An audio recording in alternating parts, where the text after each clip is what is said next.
Ang makatindig balahibong hula ni Perez Hindi kay Pangulong Bongbong Marcos at sa Pilipinas.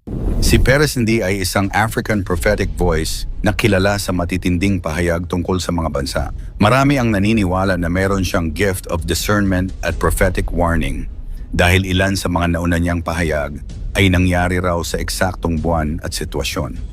Sa kanyang pinakabagong mensahe, biglaan niyang ibinulalas ang mga nakita niya tungkol sa Pilipinas at kay Pangulong Bongbong Marcos. Mga pangyayaring aniya ay magsisimula pa lamang pagpasok ng 2026. Pang-10, ang nalalapit na pagbagsak sa kapangyarihan ni Pangulong Marcos. I'm seeing the people turning against you, especially in 2026. Ayon kay Hindi, darating ang panahon sa 2026 kung saan mismong mga Pilipino ay maaaring tumalikod at magalsa laban sa Pangulo. Aniya, may mga taong malapit kay Marcos na hindi niya alam na nagbabalak ng masama kabilang na ang tangkang pagpatay. Ito umano ang babalang dapat paghandaan ng Pangulo. Ang posibleng pag-uga ng kanyang pamumuno at ang unti-unting paglamig ng suporta ng mamamayan. Pang-siyam, pagyanig sa pamahalaan at pagbagsak ng ilang opisyal. Many of your leaders will begin to go to prison. They will be caught. Tahasan niyang sinabi na ang taong 2026 ay magiging year of judgment for your leaders.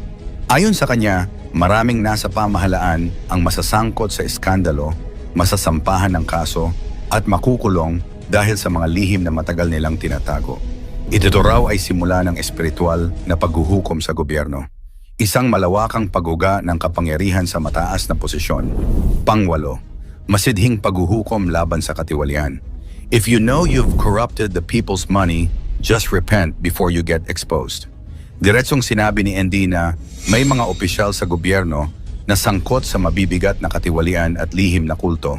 Babala niya, kung hindi sila magsisisi, lalabas sa liwanag ang kanilang mga ginawa at sila ay mahuhulog sa matinding kaparusahan. Para kay ND, ang korupsyon sa Pilipinas ay isa sa pinakamalaking dahilan kung bakit darating ang mga sakuna at pagyanig sa bansa. Pang-7, apoy at lindol sa buong Enero 2026. I saw fire, disaster and earthquake. January 6, January 18, January 22, January 27. Pinaka-controversial sa lahat ang sinabi niyang tiyak na petsa ng mga sakuna. Sunog, lindol at pagkawasak ang kanyang nakita sa iba't ibang panig ng bansa. Partikular ng Enero 2026. Para sa kanya, ito ang unang alon ng pagyanig na magbubukas sa serye ng mas matitinding pangyayari. Pang-6, espiritual na paghuhukom dahil sa paganong selebrasyon. They ignore the voice of the Lord because of their pagan festivals. Tahasang sinabi ni Hindi na ang mga traditional na kapistahan, particular sa Enero, ay nagiging dahilan ng espiritual na galit ng Diyos. Anya, ang patuloy na pagdiriwang ng mga ito ay nagbubukas ng pintuan sa mga sakuna. At hindi ito basta aksidente, kundi bunga ng espiritual na pagsuway. Pang-5, malakihang aksidente sa tubig at himpapawid. January 1st, through the water, through the air. May malakas siyang babala sa mismong unang araw ng 2026. Posible raw na may maganap na mabigat na aksidente sa dagat o himpapawid. Hindi niya rin ito tinawag na chance accident, kundi isang planadong pangyayari. Pang-4, pagsiklab ng apoy sa isang higanting gusali sa Maynila. This mega building, catching fire. Nakita raw ni Indy na isang napakalaking gusali sa mismong kabisera ng Pilipinas ang matutupo. Hindi niya binanggit ang pangalan, ngunit ayon sa kanya, ang sunog na ito ay magiging simbolo ng mas malaking krisis na paparating. Pang-8, pag-usbong ng terorismo at pagdami ng taong dudukutin. I'm seeing some terrorist groups sponsored by some people in the corrupt government. Nakakita raw siya ng mga planadong pagdukot, karahasan at aktibidad ng ilang grupong may kaugnayan sa terorismo. At ikinagulat ng marami ang sinabi niyang may mga nasa gobyerno ang nagbibigay umano ng suporta sa mga ito. Pangalawa, 6 na bulkan at lindol na magnitude 7 to 8.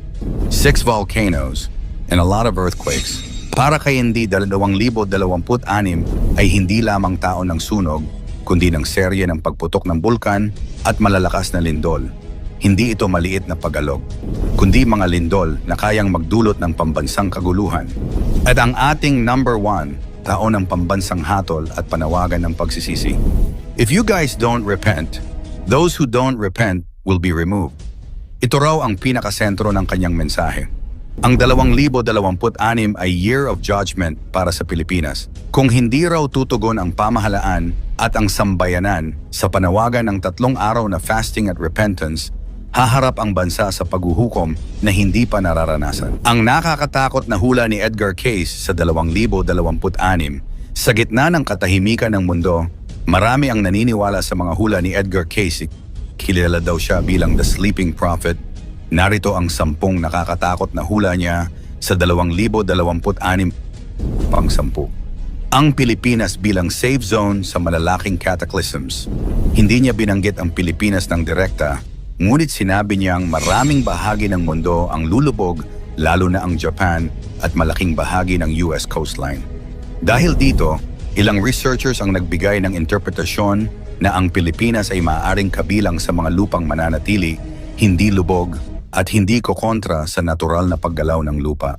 Sa mga pinakakilalang interpretation na kumalat sa Southeast Asia na nagsasabing magiging refuge location daw ang Pilipinas, pang-siyam, ang malaking pagyanig sa mundo. Sa mga propesiya ni Edgar Cayce, ilang beses niyang binanggit ang isang global na pag-uga sa politika ng mundo. Ayon sa kanya, nations will be shaken, leaders who are not aligned with truth will fall. Hindi niya tinukoy ang Pilipinas o anumang bansa sa Southeast Asia, ngunit malinaw ang mensahe. Darating ang panahon kung saan ang mga bansang may suliranin sa katiwalian, abuso at maling pamumuno ay dadaan sa matinding pagbaliktad. Ito ang tinatawag niyang global cleansing, kung saan ang mga maling sistema ay mawawasak at ang mga bansang may tunay na hangarin para sa kapayapaan ay iaangat. Pang-8, malalaking lindol sa US at Asia. Ayon kay Cayce, ang mga malalakas na lindol ay mangyayari sa US at mga bansa sa Asia. Sa US California, lalo na ang San Andreas Fault, ay maaring magdulot ng malaking pinsala sa Los Angeles at San Francisco. Sa Asia, Japan, China, at Southeast Asia ay maaring makaranas ng malalakas na lindol at tsunami. Pang-7, pagbangon ng bagong kontinente mula sa dagat.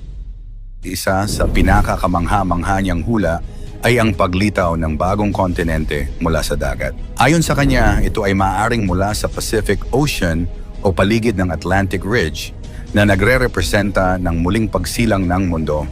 Ang bagong lupain ay simbolo ng bagong simula, kung saan mas balanse ang ugnayan ng tao sa kalikasan at Diyos.